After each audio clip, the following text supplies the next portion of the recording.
It's Thursday, the 12th of January. This is Politics Live.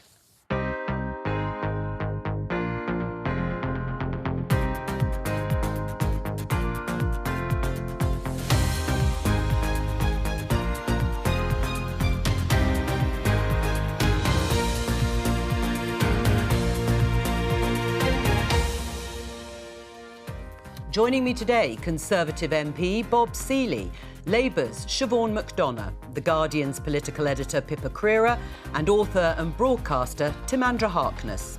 On today's programme, the disgusting anti-Semitic, anti-vax conspiracy theories that have been promulgated online are not only deeply offensive, but anti-scientific.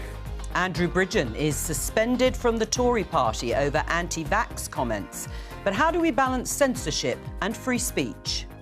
As low-emission zones expand across Britain, can we really afford to pursue environmental policies like these? We'll be joined by Howard Cox from Fair Fuel UK, who thinks we can't. Our growth plan will look at how we can support those who can to move back into work, including through the welfare system. Rishi Sunak wants to get people back into work. Could letting them keep their benefits be an incentive? And as the cost of living continues to bite and the Ukraine war wages on, are there any reasons to be hopeful?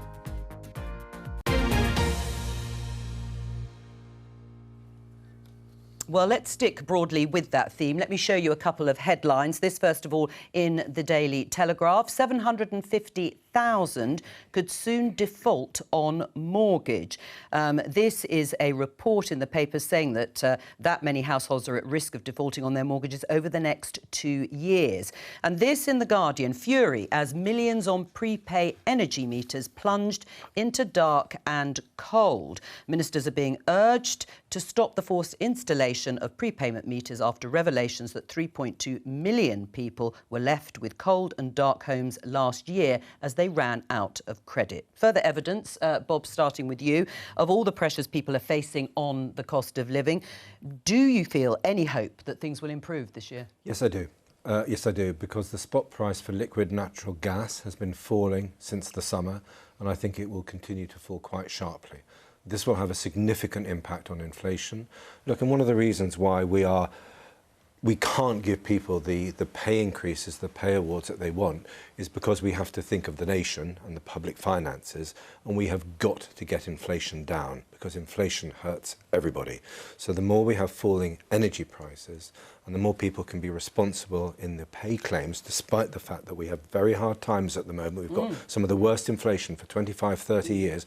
We need to get that down. And it's one of Rishi's 5 promises for this year, to get inflation down, to get the economy growing, to get debt falling, and actually to get strike legislation through, which for me is absolutely critical. I wish we'd done it before Christmas. We need to get on and do it as soon as possible. But in the meantime, people have got to manage. But you're still hopeful? Yeah, absolutely. I'm confident about the next year, and I'm confident for us. Look, I think we had a dreadful time last year, and I apologise. And I think, I like Rishi, I think he's going to be a great leader. I think charismatic, dynamic, and I think we're going to get back on track, and we will be delivering for the British people. Siobhan, you probably feel differently, but do you have any hope, reasons to be hopeful? I think that gas and electricity prices will ease, but the fundamentals out there are really hard.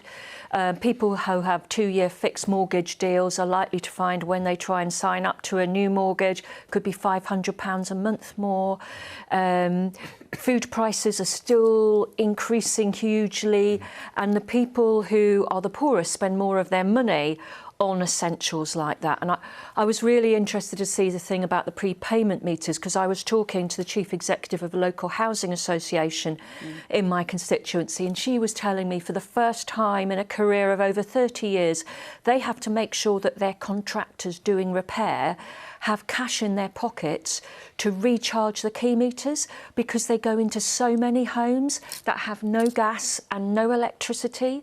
And we're all becoming much more aware of the impact and damp and mould growth on children and vulnerable people's lungs. So there is so much stuff out there. I don't want to be miserable. That's not my starting position. But the challenges are there. And I suppose at least we're talking about them, and to address them, you've got to start and be aware of what's going on. Well, I'll come. Yeah, go on, Bob. Then I was just going to say that the most important thing there is on the interest rates, which you're completely right to point out, is that we've got to get interest rates down, and the best way to do that is to get inflation down. And we still have a relatively high. We have a high employment economy still, despite increased hardship. We have a high employment, low income economy, which is our real challenge, because poverty exists not exclusively amongst people on benefits, but on those who are in work, who simply cannot manage. And when you combine that with childcare costs, you're talking about people and families who we would regard as quite well off. That's what we're dealing with this year. That's one of the things we're dealing with this year. All right, what about... Let's see you deal with it. We've seen the illustration. We've seen illustrations of varying pressures that continue on people. Do you have any reasons to be hopeful for this year, Pippa? Always. I'm a glass half full person, and I think you have to be. But there's no denying the fact that a lot of people are finding life really hard just now, whether it's their energy bills, whether it's their food shop, whether it's the prospect of mortgages going up. And there are bigger structural issues as well, which government needs to address. I mean, one's mentioned housing, but of course there's NHS and the sort of pressures that are on public services more generally, which are really difficult. And some of them won't be solved overnight. But I'm very conscious that there's an election just probably about 18 months away. So I think we'll start hearing a lot from both main parties, about hope and visions for the future. And so I think that people like our job, your job, to hold them to account, to make sure that they don't just talk about a better future, they actually deliver it. Yeah, you've got to see the action. What about for you? Reasons to be hopeful? Well, I think in the short term, yes, probably fuel and energy prices will fall. But unfortunately, I'm not as hopeful as I'd like to be, because I think it's not just a short-term economic crisis. I mean, energy prices were already high before Putin invaded Ukraine, and productivity in Britain has been very low for a number of years. Average incomes in Britain have been below equivalent countries like Australia and some of Europe for years. We're quite a poor, low productivity country. I'm afraid, unlike Bob, one of the things that gives me hope is the number of people who are going on strike and saying, look, we just can't, we've had below inflation pay rises for a decade, we cannot go on like this, we are worth more than this, we need more than this, and a lot of them having quite widespread public support. Well, Tamandra mentions the war in Ukraine. I mean, Bob, will the cost of living squeeze here and very high inflation not come to an end until we see a conclusion to the war in Ukraine? No, because I think people are now, companies, the international markets are producing more liquid natural gas, liquefied natural gas, and there's more gas getting to the markets. And actually, because there's a slowdown in the economy in China, that is actually helping us with the supply. Look, I mean, you can be as critical as you like. Actually, we haven't had below inflation pay rises for the last decade. We're having low inflation pay rises now because we have a significant inflation spike. And I think it's important but just pay to get has remained broadly flat over... No, sorry, it has been increasing. But Pippa, can I just answer a point? Pippa made a really important point about the NHS, what's happening on it. There is short-term and medium-term stuff that is having a really positive effect. And if I can just give you two examples from my own patch on the Isle of Wight, because it's somewhere I know about. The Winter Discharge Fund means that we were able to partially reopen an old folks' home called Bluebells.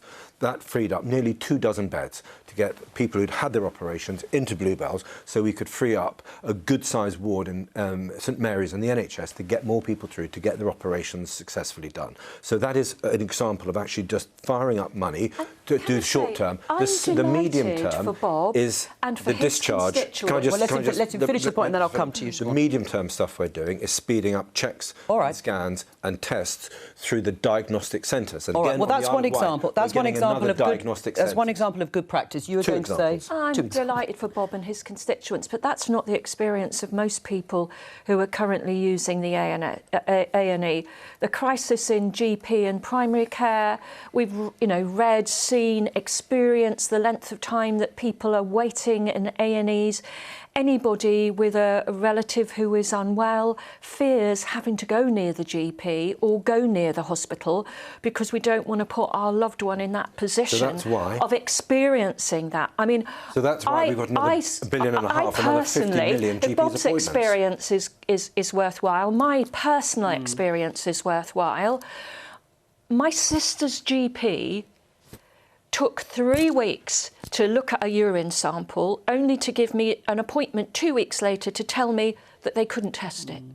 I mean, Are you in favour, by the way, I asked this yesterday of the Labour MP, are you in favour then of this new idea from Wes Streeting, the Shadow Health Secretary? Absolutely. Oh, you are? And with Wes, it's not just Wes's, respect to Wes, but this idea about GPs relates back to Aradazi, the internationally known cardiac surgeon.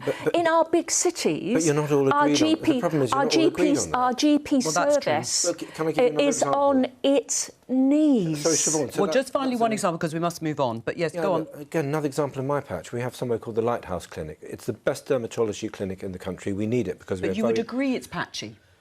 Provision across the country. But you're saying to nationalise GPs, you're going to spend I'm not a saying fortune. This is Labour's you don't all agree on it, and you're going to spend a fortune buying out GP surgeries in order to get basically the same service you've got now. The way to do that is to get more GPs. Last year of Labour government in power. Please let me finish the point and not interrupt. You clearly haven't done that. Well, we have, and if you let me finish, I will give you the point. There are 4,500 fewer GPs today than there were a few years ago. Sorry, this is just untrue. There are fewer nurses and there are fewer answer that point? Don't talk over each other, but there are few. There are people leaving the profession. The last year of the Labour government, there were 97,000 GPs. There are now doctors in the country. There are now 100. There were now 132,000. There were last year of the Labour government 270,000 nurses. Please let me finish. There are now over 320. But one would say the demands are much greater. Have you not noticed that the population has increased? Have you not noticed to say that there are a few health doctors and nurses, Siobhan, is simply untrue. Don't talk over each other. You can say it, but it is not true. But you are presenting an experience of the NHS that people simply do not share with you. Last week, I'm putting facts out there. Last week,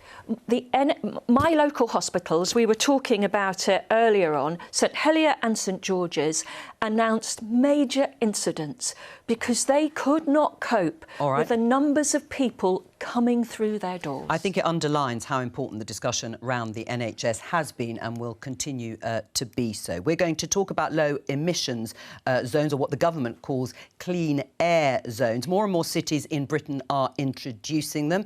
This is the idea of either banning cars from some city centres or imposing charges on heavily polluting vehicles to drive into city centres. You can see here areas that currently have low emission zones: Bath, Birmingham, Bradford, Bristol, Portsmouth, London, Oxford and Glasgow, and cities planning to introduce them: Manchester, Sheffield, Tyneside, Aberdeen, Dundee and Edinburgh. And just to say, the schemes are not all the same and the rules vary in terms of which vehicles are allowed into city centres, at what cost and when. My question to all of you is, can we afford low emission zones when we're facing a cost of living crisis, Tamandra?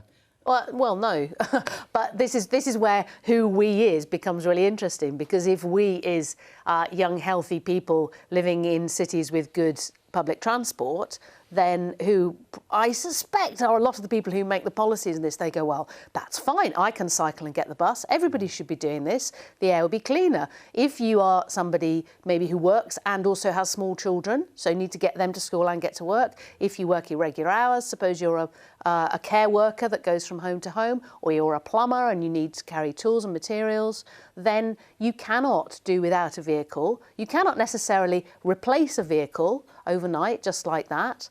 And so either you're going to be maybe priced out of your job altogether, or your costs go up, or you simply have to keep paying the charge to keep using your vehicle, and all your costs go up, and maybe your cost to the customers go up. Pippa? I think it is expensive, but we have to, longer term, come up with solutions. And I don't think you're going to reverse any of those schemes that you showed us on the map. And they may need a bit of tweaking over time to make sure that they fit. And of course, you're absolutely right that there's differences in places like Southwark, for example, where I live, in a London council, where 2/3 of people don't own a car because public transport is very reliable, because it's close enough to central London to walk or to cycle. And places like Burnley, where my in-laws live, where they have to be more reliant on getting buses in, they come maybe once an hour, and therefore people are more reliant on cars. But it's not just about saving the planet, as lots of people seem to think. It's also about health. I mean, we've seen examples, particularly, it's also about social justice, because if you're thinking about the people that are affected in cities by air pollution, I mean, London, there's been some really notable examples. There was that wee girl, Ella Kissy Deborah, the 9-year-old who had asthma. The schools with a poor demographic tend to be closer to busy main roads, and therefore people are more impacted by pollution.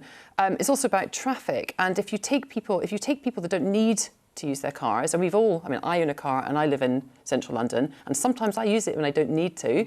If you take people like me off the roads, then you can have mitigations in place for people that do need it, whether it's to take elderly relatives to appointments at hospitals, whether it's to take children, somewhere you can't access by public transport. And crucially, for small businesses that rely on their vehicles to get around, you can have those mitigations in place. So it doesn't need to be a sort of black or white solution. But who gets to decide that this is an essential journey and that's not an essential journey? So I think there's quite obvious parameters around, me taking my kids to school on a Tuesday morning because we couldn't be bothered to get out of bed 10 minutes early, so we get the car rather than the bus, is not an essential journey. You taking your elderly mother to a hospital appointment is an essential journey. And of course there'll be nuance in between. But that still presupposes that somebody's going, OK, well, I'm going to decide your journey is not necessary, your journey is necessary, your journey is not necessary. I actually think mobility is a really good thing. I think the ability to move around and do more things in the time that we have on this earth, which is what motorised transport enables us to do. But then you'd have less time on the earth if you live in a busy city. I do live in a busy city and I live on a main road, which is one of the roads that traffic gets diverted onto when they have low traffic neighbourhoods around it. Unfortunately, you won't have as much time on this earth as a result of that, because statistically in London, thousands of people die earlier by virtue of traffic pollution than they otherwise would. But these schemes do not address that. They don't say, let us... I mean, for example, one scheme I think is good is trying to get taxis away from old diesel engines into electric. I know that usually involves taxi drivers spending a lot of money to shift. So you take the dirtiest vehicles and you turn them electric. What these schemes do is they charge individuals in order to use their vehicles and to be able to move around. All right. And I think it's completely the wrong approach. Well, you're essentially trying to reduce mobility. You're trying to say, oh, well, you should only go to things within 15 minutes walk of your house. If I wanted to do that, I'd live in a village. Well, hold on to that, because we're going to expand the discussion, but just to get your initial thoughts, are these a good idea, these low emission zones, and expanding them, particularly since in London they're going to, Sadiq Khan plans to expand the ultra low emission zone to take in your constituency. Right. So your constituents will have to pay the £12.50 to drive a polluting vehicle on top of the congestion charge. It's going to be devastating. There are large numbers of people who they're actually being asked to pay £12.50 a day to take their car off their drive. Now, I completely understand it's done with the best of intentions, all the environmental issues. Only old cars, I should say. Anything about 5 years absolutely. And more, which is the majority of cars. And you're right, and it's really important that people know which cars it is, which is a challenge in itself. But nevertheless, I have constituents contacting me who can't carry on their building businesses. I have people who are carers who drive to their clients who... They don't earn £12.50 an hour. So those are the people who the mitigations should be in place for. Well, you need to make the scheme as sophisticated. And this is from a Labour. And this is from a Labour mayor. Well, hang on. I'm going to come to you in a minute, but I'm going to bring in Howard Cox from Fair Fuel UK. He's in Kent. He's also lobbying the Transport Minister, I understand, Howard Mark Harper, to overturn Mayor Sadiq Khan's move to expand the zone. But can we afford not to introduce low emission zones in the way you will have heard from Pippa Crerar here? Yeah, good afternoon. Nice to be on your show. Fundamentally, what is missed in all of these conversations is that every single driver wants to breathe clean air, but not at the expense of taking something out of the pocket. Most of these plans are made by clueless local politicos who don't have an ounce of common sense road user strategic planning in them.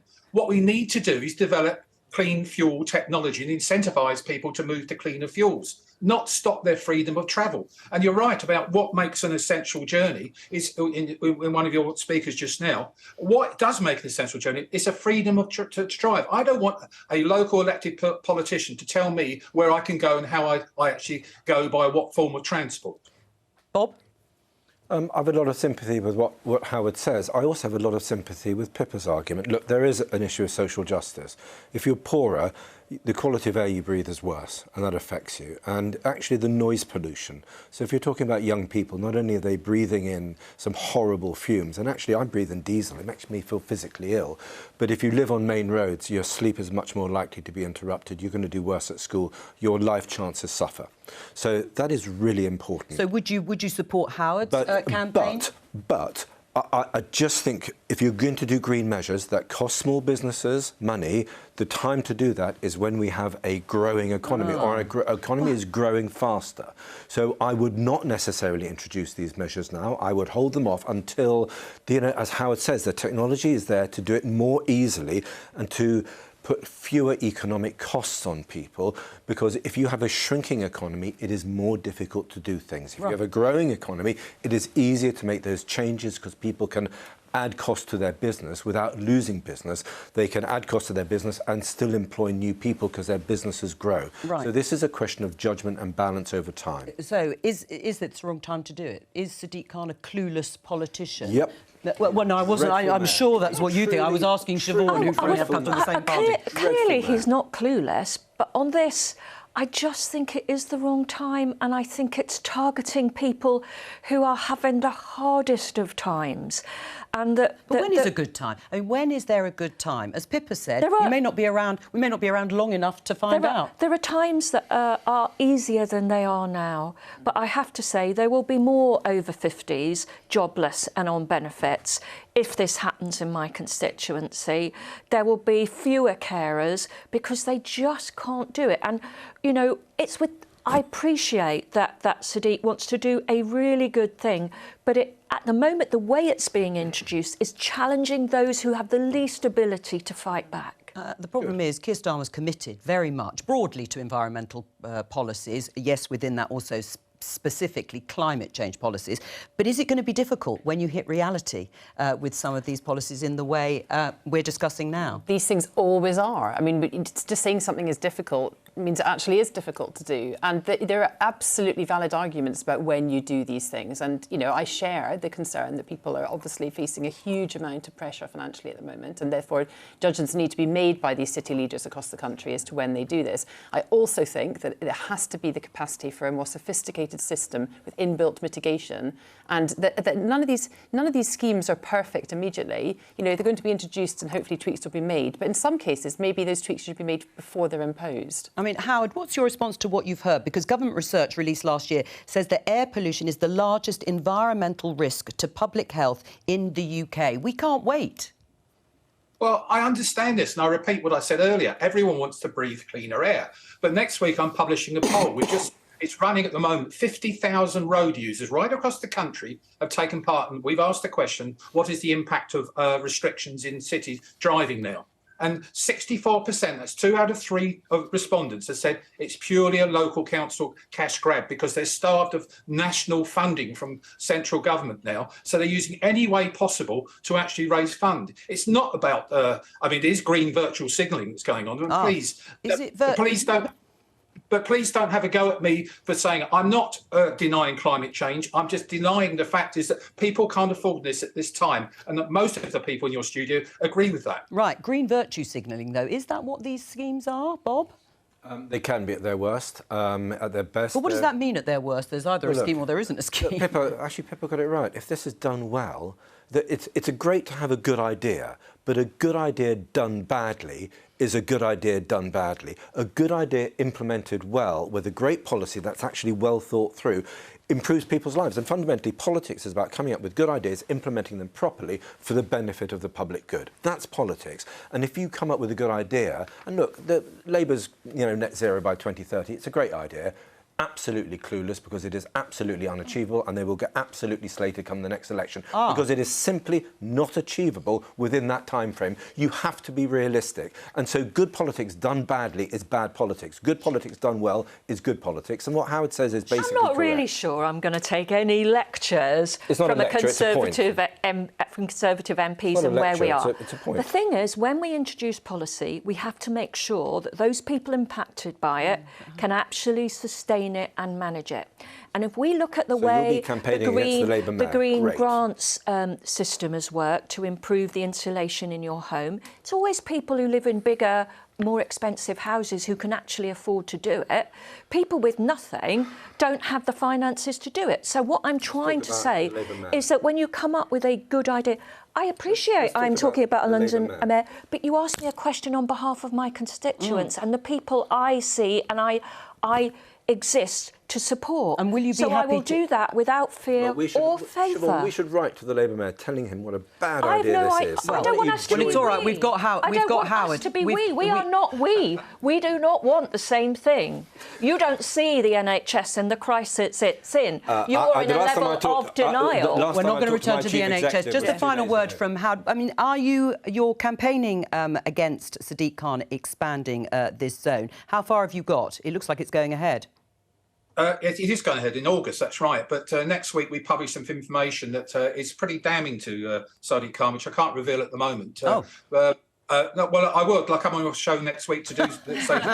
Very good. But it is. But I've just got a text from someone who says reducing traffic in cities makes it difficult for those with mobility issues to get into, enjoy our cities, and I'm not just referring to those in wheelchairs, but those who can only walk short distances. Go figure. Howard, thank you very much for joining us. We're going to look at this headline in The Times. Go to work and keep disability payments. Benefits revamp aimed at boosting economy. It's reporting that the government's considering allowing people who are out of work and receiving sickness benefits to keep those benefits even after they return to work. We're talking around 2.5 million people who are out of work because of medical conditions, according to the latest official figures. That is a sizable increase since the start of the coronavirus pandemic, when the number was around 2 million. Good idea? Yes, I think so. I think broadly it's good for people to be working, it's good for people to be active in society, just purely from their own individual point of view. It's always better for people to be engaged in life and to be contributing something and to be focusing on their abilities and what they can do rather than their disabilities. And keeping the payments and benefits while they do so? Well, I mean, I think there is clearly a disincentive to people to say, actually, you know what, I can do that when the concomitant of that is that money gets taken away.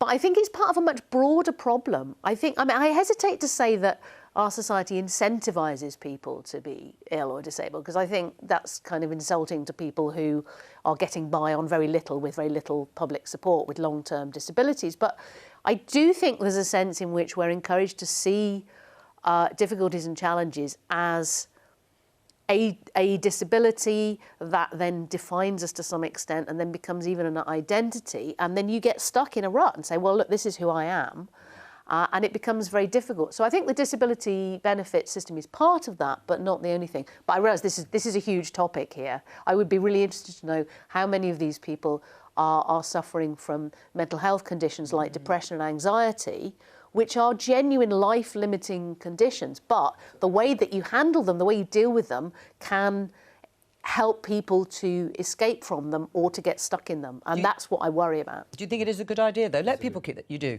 Yeah, for sure. Work is a moral good because it can get you out, and sometimes that actually helps with issues like depression. It depends how serious your depression is, but actually sometimes with some of the milder forms of depression, the more you can fill your life with stuff, get other things. And you're right, if you start to identify yourself as someone who has mental health issues or who has disability issues, it stops you saying what you can do and you start thinking what you can't do. Right. I mean, so this is an ethical good, but it's also an economic good, and we have got to try to get people back. Well, that, of course, seems to be the motivation, doesn't it? This is not just about economics. It's about life chances and life opportunities, and actually giving people better life chances. It's fundamentally ethical and moral. It's about the economy. It's the fact that we don't have enough people to go to work at the moment, and we've seen a huge growth in over 50s ending their work life prematurely. That, of course, is a slightly different reason if we're talking about people who are on disability or long-term sickness. But yes, you're right. House of Lords report saying that the over 50s haven't returned to work. The Treasury Select Committee, every time you get a panel of experts along, the first thing they will say about structural problems in our economy is that the over 50s are retiring at a rate previously unseen. And so while I think it's great that the government are thinking about what they do, it's a mistake to think it's just about benefits.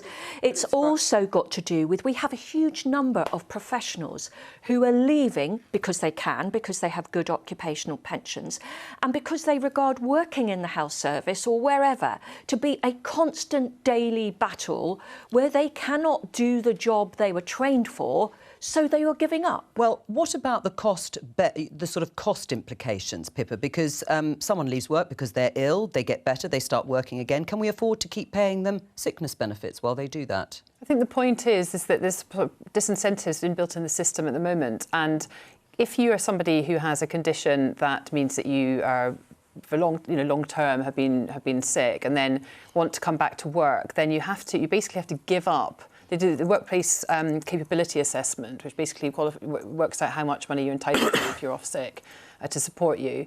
You have to give up your right to that to work. And if you're trying to sort of gently find your way back into the workplace, you're not quite sure if it's for you, perhaps you've got mobility issues or you've got Down syndrome or you've got, a condition, then it might be that actually that first attempt back into the workplace doesn't work. And then suddenly you've got to go back to the beginning of the queue to get assessed. And so it's a disincentive for people to try. Well, and Labour have proposed this too. I totally agree. And this is, I see it with constituents who come and talk to me as well. This is not just about an economic issue. Although why now then? Because this has been in existence for a very long time. For sure, it's a good idea and we're doing it now. I welcome it now. Should it have been done 10 years ago? Great. I was an MP 10 years ago. I couldn't have called it to be done 10 years ago. Actually, I take your point. The roll-on of benefits. Well, hang on. Let Bob finish his point and I'll come back. Okay. I think the point is that to see this as you do, as just being about economics, completely misses the point. Yes, it's important economically, but actually you care about your constituents, I'm sure, as much as I do. And when I see a constituent who is basically saying, well, I'm limiting my life chances, I just feel bad for that person because I want all my lovely constituents on the Isle of Wight to have brilliant life opportunities and brilliant life chances. Right. And this is a way of getting it done. It's a proposal, of course. It hasn't actually been agreed, but it is something that's obviously being discussed. Something else that's being discussed, but I'm told is in very, very early stages. It's the story also in the Times says the government is considering giving people tax breaks. These are the people you were talking about when they return to work, specifically for people over 50 who return to work, a 6-month holiday from income tax when they return to employment. Good idea? If it works, yeah. If it works, but it gets away from the fundamental issue. Yesterday, I met with a friend who was driven, has worked hard all her life. She is a psychologist for older people. She got to 60. She just gave up because the daily battle to improve the service that she could for her patients was just so hard, and she saw no hope of things getting better, that she's given up. So what a depressing life you must lead. You're just surrounded by people who are entirely miserable and you're entirely miserable yourself. I just think you should be a bit more optimistic, Siobhan. Be a bit more optimistic about life. I don't think we have ever had a conversation. I think people who would have had a conversation... Bob, you're complaining about everything. I just think people, if all you're doing is saying everything is terrible all the time, I have think to people are tell you turning the off. Just giving you experience some that advice people have. There's no point in not arguing or deciding what are the issues and how we actually resolve them. Everything is so All right, Tamandra, what do you think of that story about giving over 50s, those who perhaps have decided, the House of Lords report says many of them affluent, that they could afford to leave the workforce early? The cynic in me says there'll be a wave of over 50s retiring and then coming back to get the 6 months tax-free. But I do think there's a wider problem, and without getting into the specifics of people and where they work, I feel there's a general sense of people going, oh, well, what do you expect? I had a little campaign to make that the unofficial slogan of last year. And this was like public services, private companies, everyone just seemed to be going, oh, well, no, we can't do that. And the excuses move on. It went from, COVID to Putin to climate change. But there was always an excuse why they couldn't actually do the thing that is their only job, like providing energy or clean water or delivering post. Like, how can you possibly expect us to deliver post 6 days a week? It's like, well, you're the postal service. That's kind of your job. And I do worry that starting from the top, maybe, or maybe it's just everywhere in society, there's this sense of, oh, well, what do you expect? You can't expect people to actually do that they're meant to be doing. Pippa? Oh, I'm feeling a bit depressed. No, now, I'm going to have to. I was a glass half full person, but I think I think there's seriously though, on this particular proposal, there is a big problem that people aren't talking about, which is what it does to those who are already working, and does it alienate them, and also the whole generational divide. I mean, I'm the wrong side of 50 to benefit from this, should I ever need to. But I think that people a lot younger than me already feel huge pressure with housing, their salaries. They've still got student loans, all that sort of thing. And I think it won't be great for the generational divide. Pippa, the more people we get back into the economy, the more people lead fulfilling lives, because actually a lot of work is enjoyable and people get a great sense of purpose for it. And that means we can grow the economy. That means we can cut taxes. You're right, young people have got a really duff deal. And one of the things that we absolutely need to do... Who gave them the duff deal? One of the things we absolutely need to do nowadays is to make sure that young people get a better deal in this country. I completely... Yeah, but do you think the government really isn't taking that issue seriously? I mean, Siobhan is right in a sense. The Conservatives have been in power since 2010, and if you think they've had a duff deal, then it can only be Conservative governments. No, we've got a duff deal because it's an older population. We've got more focus. The NHS is clearly focused on elderly folks because they're the people who use the NHS more. All right. So, and look, Gordon Brown, the free bus passes, my young people on the island pay more because of Gordon Brown's policies to give free bus passes around the country. Ask the ones who go to university and pay £9,000 a year in fees, how they feel about that. Who introduced tuition We introduced £3,000, which I think is entirely acceptable. All right, enough tit for tat. And in fact, I should stop getting involved as well. Now, yesterday we announced that the Conservative MP Andrew Bridgen was suspended for spreading misinformation about COVID vaccinations. He tweeted comparing the side effects of COVID vaccines to the Holocaust. He has tweeted before being very critical of the vaccine programme and saying they had done more damage. Those criticising him included the former Health Secretary and Independent MP Matt Hancock, who stood up and said so in the House of Commons yesterday. Does the Prime Minister agree with me that the disgusting anti-Semitic, anti-vax conspiracy theories that have been promulgated online this morning are not only deeply offensive but anti-scientific and have no place in this House or in our wider society? Prime Minister.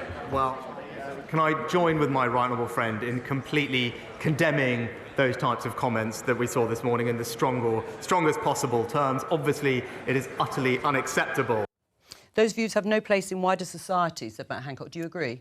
I think it was broadly, yes. I mean, I think it was an incredibly crass comparison to make. He shouldn't have made it. And I do not in any way defend what Andrew Bridgen said. I just thought it's just... Sorry, you shouldn't. No, but beyond that, okay, do you think, the views that he has espoused, misinformation on vaccines, should they not be aired at all in wider society? There is a public debate here. And whilst I disassociate myself completely from him, let me give you an example. Maybe it'd be interesting to see what Pippa says, because obviously being from The Guardian. If I had stood up during the first lockdown and said we should have gone down the Swedish model because we're going to kill more people having lockdowns and not having lockdowns, there would have been people, maybe on my own side, maybe in the Labour Party, who said he should be deselected. How can you say that? How can you attack lockdowns? You're killing old people. Actually, the Swedish model has probably resulted in the deaths of fewer people overall than the lockdowns. It's very difficult to make, but I take your broader point. There is a difference between freedom of speech and saying things which are unpopular and saying things which are dumb and crass. Pippa? So well, I'd agree on the point that different freedom of speech is about obviously being able to present different arguments, but there's a difference between the possibly controversial but nonetheless completely valid discussion around which countries dealt with the pandemic in different ways. Obviously, Sweden had a much younger population and different demographics and all sorts. But anyway, that's a conversation we can have afterwards. No. But this is the bigger point is that this is a completely valid debate and discussion to have. What isn't is something which is quite clearly dangerous and so unscientific that it's dangerous in terms of the anti-vax conspiracy theories, which is what this was. So you're not an anti-vaxxer, no. which is important. But the bigger picture in all of this, I think, is about what sources of information do people trust? And we've gone from a world where people would have the BBC on their telly and a choice of 3 or 4 newspapers to a world where their sources of information are almost infinite, including not just news organisations but on social media. Many people exchange ideas and news on Facebook, for example, and that's where they'll get their information. And I think it brings a bigger question to be asked about what sources we trust for information and what responsibility those providers have. Are they publishers? Are they just platforms for the information which goes out on their platform? Is it important to take on the argument rather than remove misinformation or at least controversial arguments that could lead to harm? Well, I think misinformation is quite an unhelpful term because it kind of prejudges that you have information and misinformation or disinformation. So for a start, anyone that is doubtful and doesn't trust you is immediately alienated because they go, oh, well, you've just labelled me as, at best, an idiot and at worst, malicious.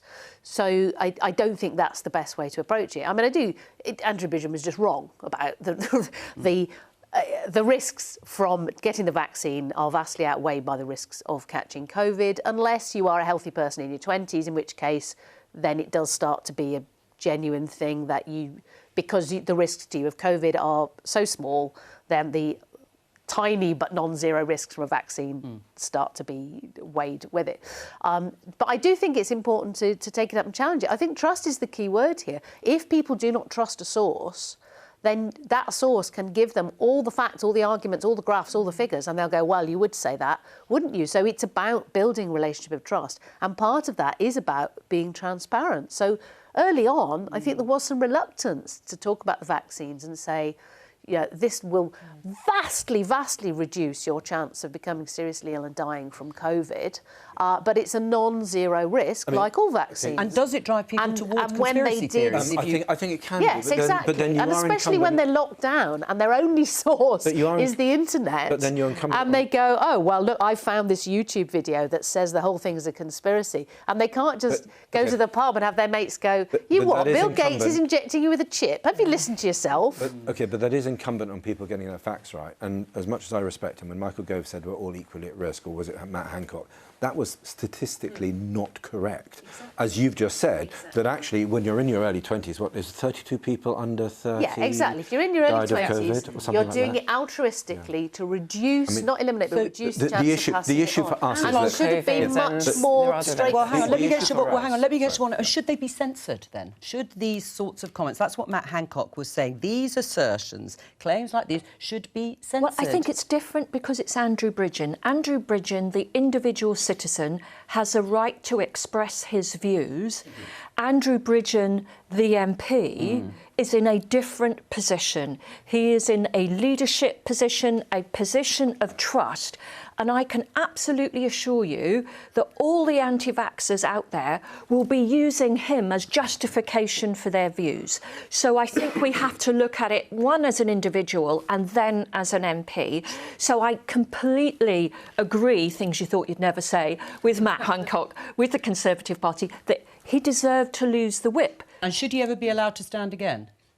Well, I think that's a matter for the Conservative Party, but I would say no, because I think we're seeing the Americanisation of some of our politics with kind of the QAnon, the really mad ideas about the world that become more mainstreamed by people you trust being allowed to express these willy-nilly with no sense of responsibility. So how best do you tackle those sorts of views that are put forward? Are people being pushed to thinking the establishment's hiding something, or there is a... I mean, how do you tackle that? That, I think, is the danger, that when you say these views are beyond the pale and must be suppressed, and you know, some social media platforms were saying, oh, this is... I mean, I thought actually some social media platforms took quite a good approach, saying, you know, there is some doubt about this, or this has been debunked or whatever. So it was actually like, you can still read this, but we're just going to tell you that if you go here, you'll see a better analysis. We have a whole load of media information services